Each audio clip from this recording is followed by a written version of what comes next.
Okay okay okay. Poem third है आपकी Indian literary study, ठीक है।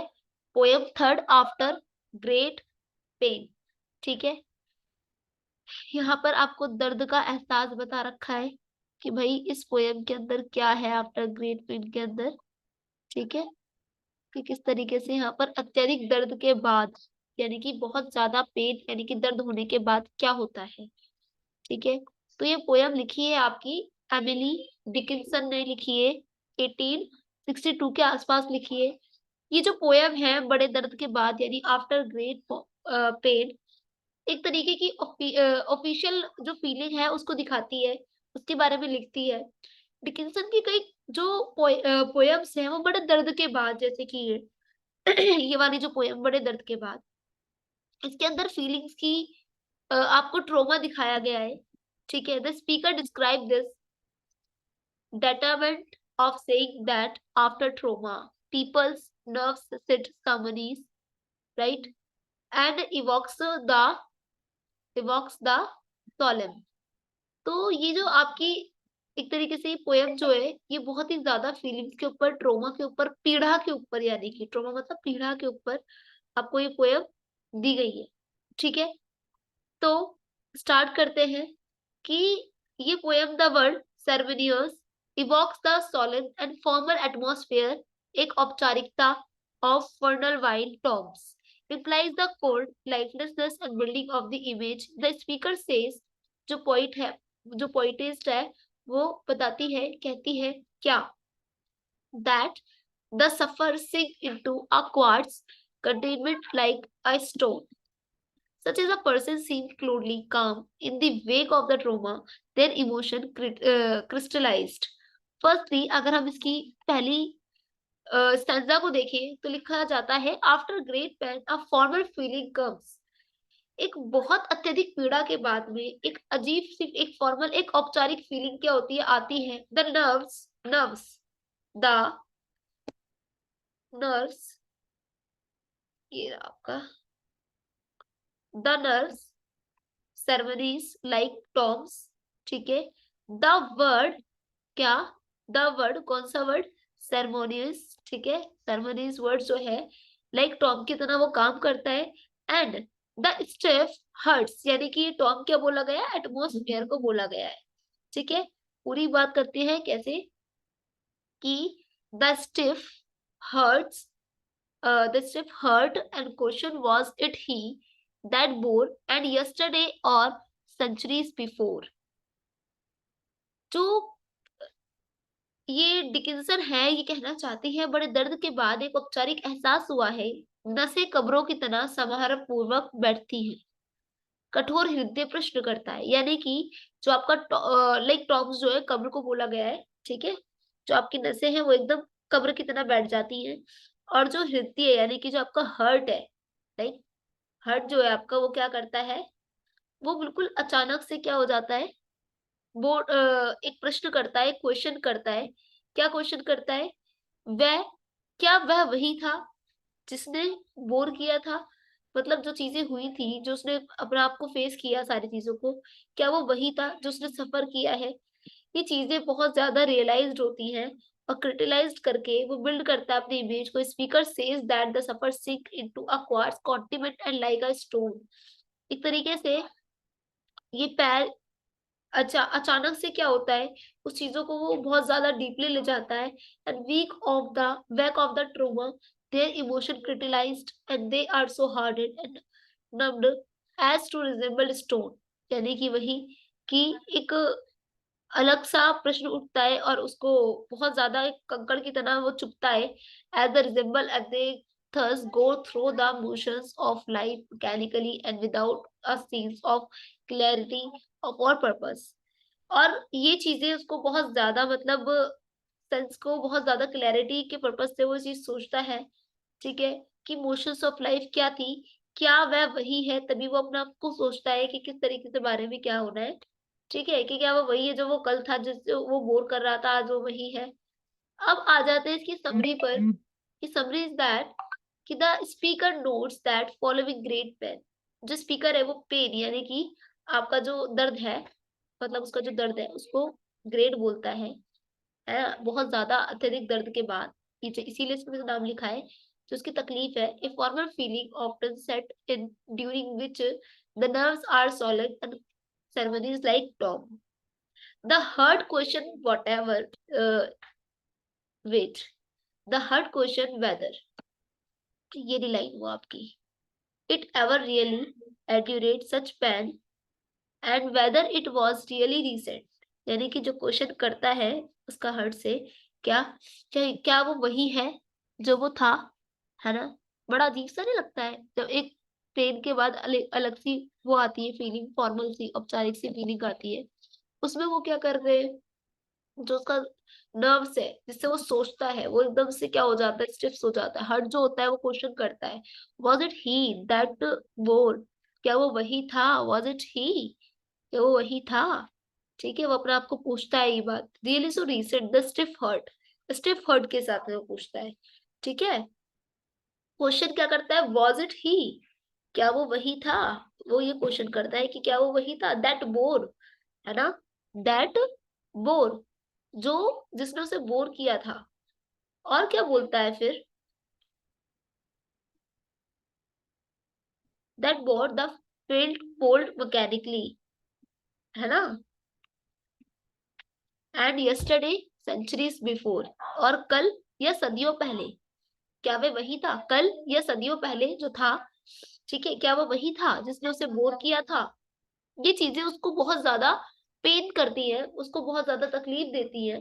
ठीक है, the feet continue to pulled mechanically with wooden way and the heart feels stone, और ये चीजें को हर्ट को बहुत ज्यादा चुभती है। Contentment this the speaker says is the hour of lead and the person experiencing and survive this hour, और she will remember and she will remember, क्या, अच्छा तो इसलिए यहाँ पर बोला आप देन, उसके बाद देखो क्या बोलता है वो, कि the feet continue, the feet continue to plod mechanically and with a wooden way, and the heart feel a stone like contentment. This lead speaker says to R, this lead speaker says to R, and if the person experience survive this, or he or she will remember it in the some same way of freezing persons remember the snow।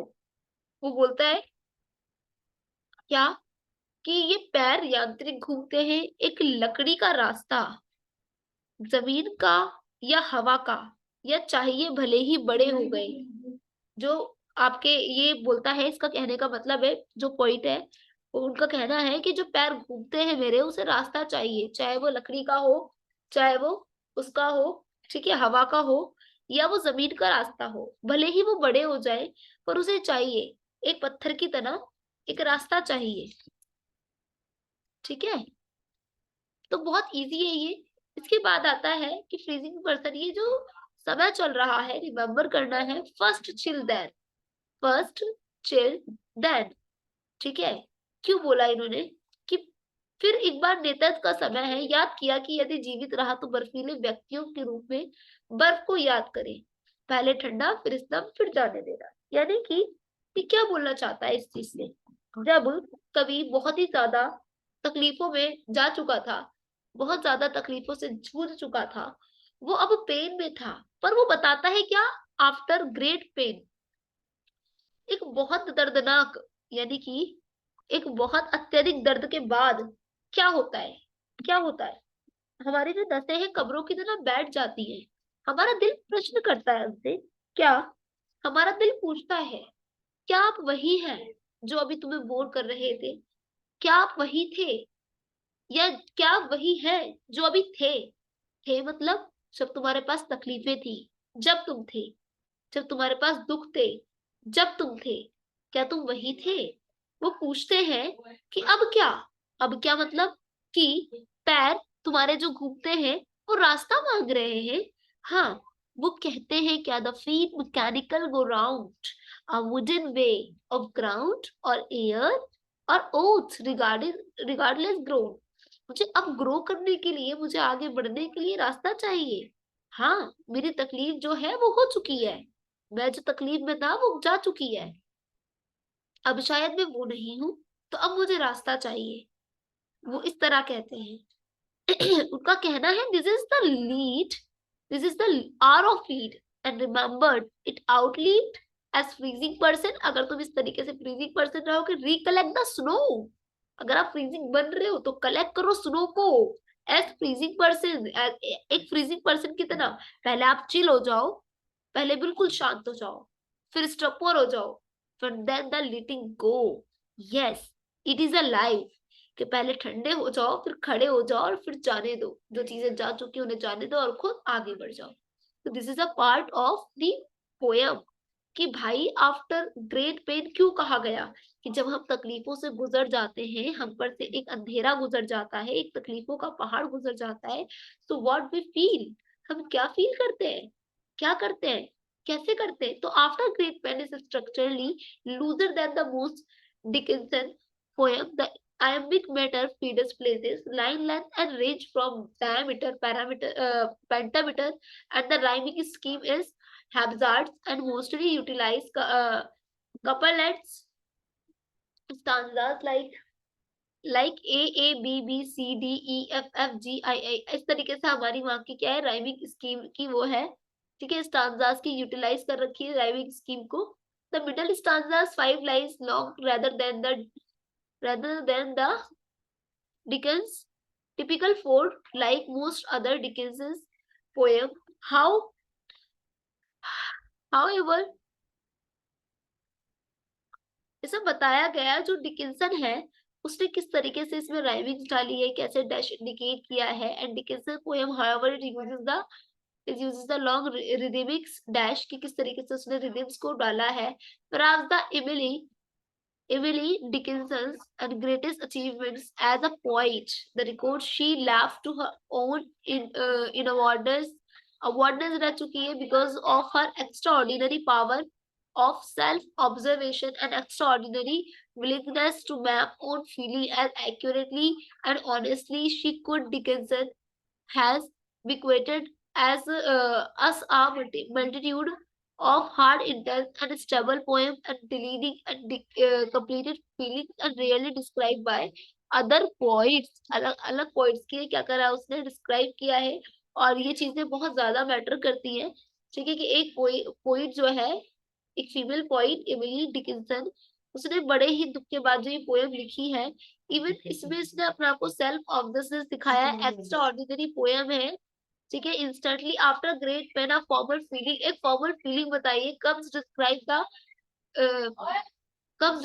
the fragile emotional equilibrium that settles heavily over a survivor of recent trauma or profound grief। ठीक है, एक अलग सा trauma है ये, एक अलग सी तकलीफ है, ठीक है, जो ग्रीफ क्या करती है, प्रोफाउंड करती है। And it's very it's very emotionless and also this is a very like very large of the minds, क्योंकि ये जो है पेन है, पर इस पेन के बाद जो तकलीफों के बाद जो हमने फील अप किया है, दिस इज अ थिंग के हाउ, कैसे, एंड व्हाई, क्यों, क्योंकि अब हम इस चीज से गुजर चुके हैं। And we have a lots of opportunity and we have a lots of thing and we have a lots of like life like होता है ना कि लाइफ का जो चीजें आपके पास है कि कौन सी डोर है, and that is a problem कि आप उससे निकल चुके हो, but what you want to do in your life, this is a opportunity. whatever you have, you can gather, you can reach, and you can reach on the top also if you know how to do and how to gather your feelings and encounter your feelings also।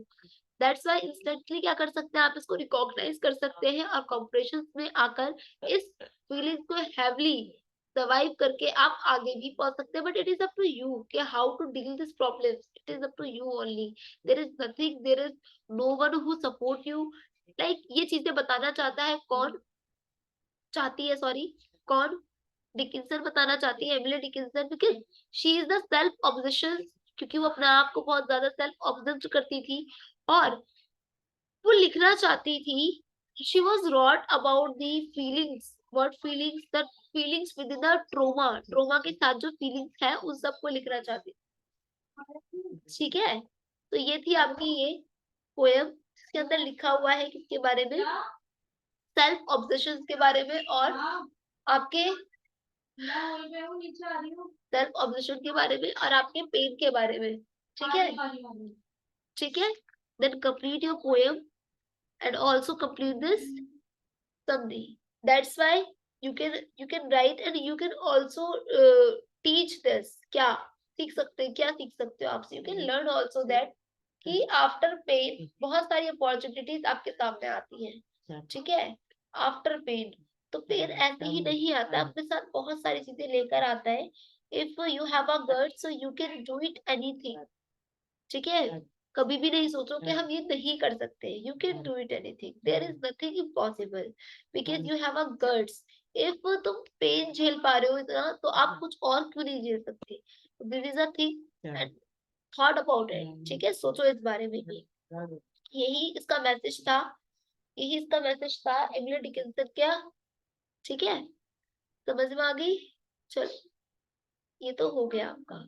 अब next हम पढ़ेंगे दूसरा topic इसी unit का, unit second. तो अब हम पढ़ेंगे पोएटिक सिंटैक्स के बारे में। सिंटैक्स क्या है फर्स्ट ऑफ ऑल। ठीक है, सिंटैक्स है एक तरीके से आप बोल सकते हो सिस्टम ऑफ रूल। ठीक है, structure of sentences and poet. ठीक है, जो पोएटिक सिंटैक्स होता है एक तरीके से रचना करने के लिए, जो हम कविता की रचना करते हैं, पोएम को लिखते हैं, उसको लिखने का तरीका किस तरीके से हम उसमें व्यवस्था डालेंगे। ठीक है, उसके जो एक तरीके से रूल्स होते हैं, आप बोल सकते हो rules of structure of poems. ठीक है, when we are discussing poetry syntax मैं refer either to actual arrange, यानी कि एक्चुअल में अरेंज कैसे होगा पोएम का, बीट ऑफ वर्ड्स, इस चीज का, पोएम में वर्ड्स का, of the rule grammar, grammar का, एंड कन्वेंशन का। ठीक है, of word order that are reflected but also sometimes challenged. In such arrangements, we usually think of the rule as governing behavior and syntactic rules do।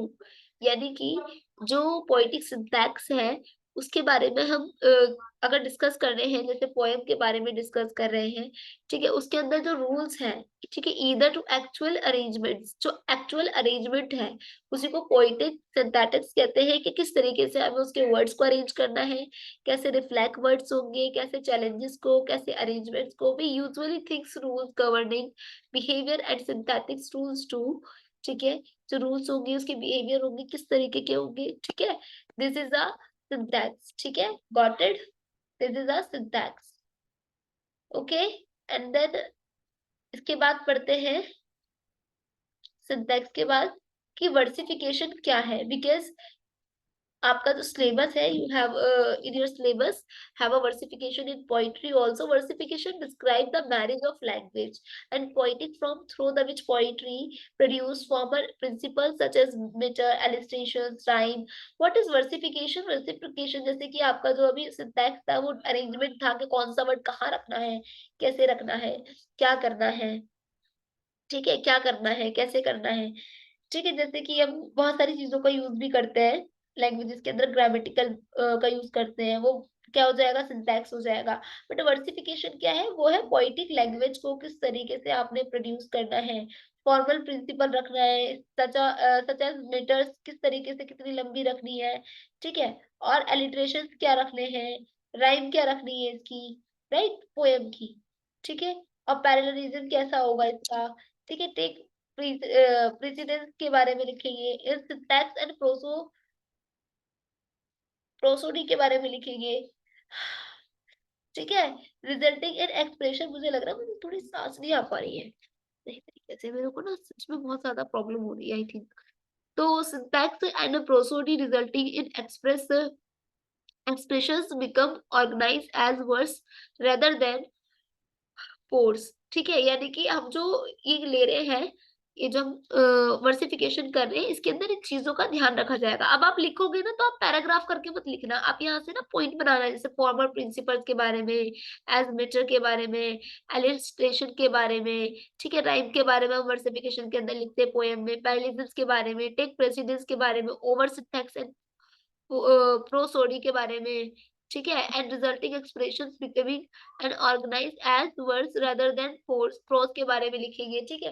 Process होते हैं ना कि किस तरीके की राइमिंग्स आ रही है, कैसे क्या हो रहा है, ठीक है, दिस कॉल्ड अ क्या, वर्सिफिकेशन इन पोएटिक्स, ठीक है, गॉट इट नाउ। जो वर्सिफिकेशन इन पोएटिक है, आगे बढ़ते हैं हम बेटा।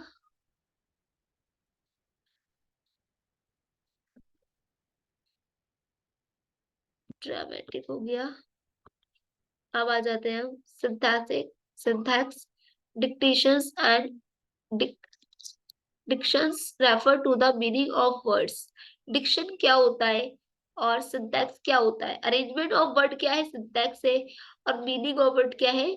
मीनिंग्स ऑफ वर्ड क्या है? डिक्शंस है, ठीक है। While syntax is focused on how they are arrange, syntax क्या करता है? फोकस करता है कि कैसे इसको अरेंज करें। And writer might to choose use colloquial dictions, ठीक है। जो राइटर है वो डिक्शन का यूज करता है किस लिए? Including word they are commonly use to everyday conversations, यानी कि जो डिक्शंस है वो रेफर करता है आपका मीनिंग ऑफ वर्ड्स पे, और जो सिंटैक्स है वो फोकस करता है किस पे? अरेंजमेंट्स ऑफ वर्ड्स, वर्ड्स पर, ठीक है, कि वर्ड्स की अरेंजमेंट कैसे होगी। डेफिनेशन लिखना चाहे तो वैसे लिख सकते हैं सिंटैक्स की। Writer word communicate with his audience, जब राइटर अपने ऑडियंस से कम्युनिकेट कर रहा है after selecting the right word, तो उसने राइट वर्ड, अच्छे वर्ड सेलेक्ट करे टू कन्वे हिज मीनिंग, उसके मीनिंग्स को कन्वे करके write must the arrange this words to best express in his intent, उसके इंटेंट से वो बेस्ट तरीके से एक्सप्रेस करेगा what he mean to say. This arrangement of word syntax, the ordering in of words to say what need to be said. An artist first choose his paint, then he decided when, where and how to use them. A stylist initially creates wardrobe, and then she decided what to wear and with what the considering of purpose, audience जिस purpose से वो audience को create करके दिखाना चाहता है, arrangement करना चाहता है, design करना चाहता है, create करना चाहता है, whatever he want to do, and he can, because this called a syntax, arrangement of word, whatever is include the writings like meanings and style and anything, ठीक है, then must decide when, where and how he wants to use them in order to create an impact on his reader. This decision making process as well as its actual implementation syntax, इसीलिए syntax की जो होती है implementation होती है, पर क्यों important है?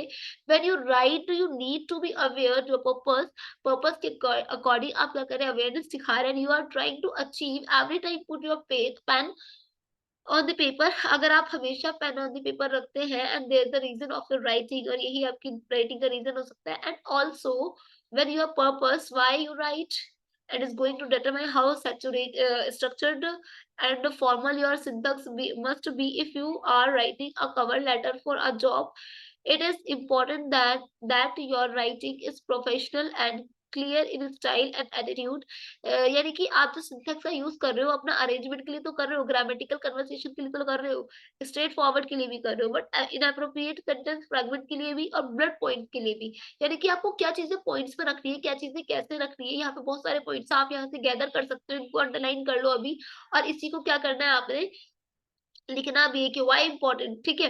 फ्लोरी लैंग्वेज के लिए भी कर सकते हैं, फ्लोज के लिए, ठीक है। Syntax can be more open ended and a free use of punctuation, ठीक है।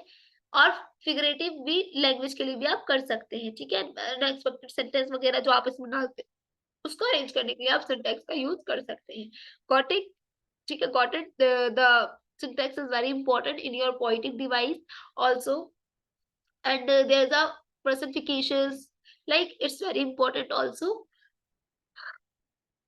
ड्रामेटिक में भी यूज होते हैं, ऐसा नहीं है ड्रामेटिक में यूज नहीं होते, ठीक है, वहां पे भी यूज होते हैं। क्लासिफिकेशंस, ठीक है, क्लासिफिकेशंस वगैरह बहुत इंपॉर्टेंट है आपके वर्जनिफिकेशंस वगैरह। ठीक है, तो this is the important in your third second unit I think, है ना? हाँ, सेकंड यूनिट करिए हमने, पोयम हो चुकी है, लेसन्स हो चुके हैं, नॉवेल्स हो चुकी है, और अब तुम्हारी ये भी हो चुकी है। कल हम पढ़ेंगे इसके आगे की third unit, then Indian literary word आपकी कंप्लीट हो जाएगी। ठीक है, फिर देन हम इसके क्वेश्चन डिस्कस करेंगे in complete your subject also. ठीक है, तो अब इसे आप कर लीजिएगा, इसमें से इंपॉर्टेंट पॉइंट उठाओ और नोट्स बनाने शुरू कर दो, पोयम का भी एंड इसका भी। ठीक है, ओके, थैंक यू।